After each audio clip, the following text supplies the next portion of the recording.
वज़ीर-ए-आज़म नरेंद्र मोदी ने ऐलान किया है कि मुल्क में हर साल 16 जनवरी को नेशनल स्टार्टअप डे के तौर पर मनाया जाएगा, यानी 16 जनवरी को नेशनल स्टार्टअप डे मनाया जाएगा। आज पीएम मोदी ने ये ऐलान किया है और उन्होंने स्टार्टअप कारोबारियों के साथ बातचीत के दौरान ये ऐलान किया है। उन्होंने कहा कि पूरी दुनिया में हिंदुस्तान का डंका बजा है।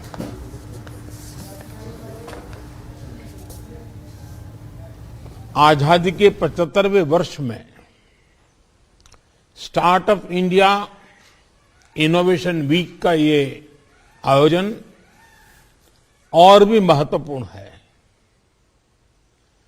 जब भारत अपनी आजादी के 100 वर्ष पूरे करेगा, उस भव्य भारत के निर्माण में आपकी भूमिका बहुत बड़ी है। देश के उन सभी स्टार्टअप्स को, सभी इनोवेटिव युवाओं को बहुत बहुत बधाई देता हूं, जो स्टार्टअप्स की दुनिया में भारत का झंडा बुलंद कर रहे हैं।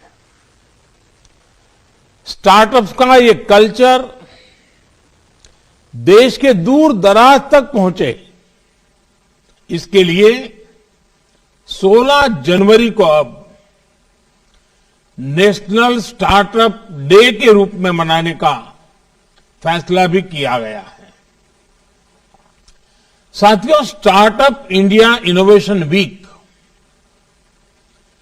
बीते साल की सफलताओं को सेलिब्रेट करने का भी है और भविष्य की रणनीति पर चर्चा करने का भी है। सरकार जो बड़े पैमाने पर बदलाव कर रही है, उसके 3 अहम पहलू हैं। पहला, एंटरप्रेन्योरशिप। एंटरप्रेन्योरशिप को, इनोवेशन को सरकारी प्रक्रियाओं के जाल से, ब्यूरोक्रेटिक साइलोज से मुक्त कराना। दूसरा, इनोवेशन को प्रमोट करने के लिए इंस्टीट्यूशनल मैकेनिज्म का निर्माण करना। और तीसरा, युवा इनोवेटर्स, युवा उद्यम की हैंड होल्डिंग भी करना। Startup India, stand up India जैसे प्रोग्राम ऐसे ही प्रयासों का हिस्सा है।